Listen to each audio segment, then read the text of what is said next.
Hi there.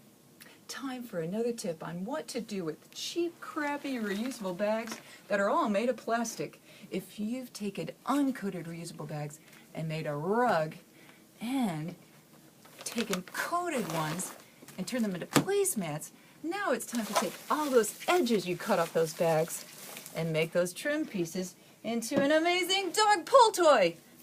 That's right. Look at how happy your pet could be. And you should be happy now that you're shopping with recipe crates instead of bags. To make a foot-long dog pull toy like this one, drop it, drop it. You'll need the edges from about 5 reusable bags. You'll need scissors and some clamps. Trim the edges close and sort your strands so you have equal lengths that are about 30 inches long, which most bags should be. You're going to need 9 total strands divided into 3 sets of 3. Trim the corners so they straighten out. If a strand is not long enough, you can add more length with another strand by connecting it using a square knot. To tie a square knot, bring the right over the left and then the left over the right to make a knot that's healthy and tight. Now take 3 of the strands, tie a loose knot, then clamp them to something stationary. Oh, here's a handy recipe crate. Start braiding as tightly as you can. You want to keep the braid tight to make it harder for your pup to pull the toy apart, and of course if your dog does do that, take the toy away so they don't eat it.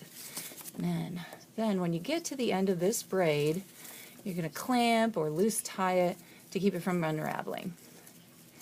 Now you're going to create 2 more braids just like that. So here's our total 3 braids. Now you're going to loosen the top ends of your braids. And I start with the top because they're usually all the same length. And then you're going to twirl them together and knot them into a very tight knot. Then, after you get that knot, you're going to braid those 3 braids again very tightly. When you get to the end, of course you're going to unclamp or unknot those ends. You can go ahead and do that. And then you're going to twirl everything together again, and then you're going to pull it tight into another knot at the end, and then you're going to trim up all the loose ends. And then you're going to commence playing pull with your pup. As it says in Ecclesiastes 4:12, a cord of 3 strands is not quickly broken. This is true with your new pet toy. It isn't quickly broken, but eventually it will be broken because dogs are crazy nuts over pulling stuff apart. But just remember, it didn't cost you anything except a little time, and at least you gave some more life to unwanted pieces of plastic that were headed for a landfill. Plus, you got a bunch of fun bonding time with your little buddy. Enjoy.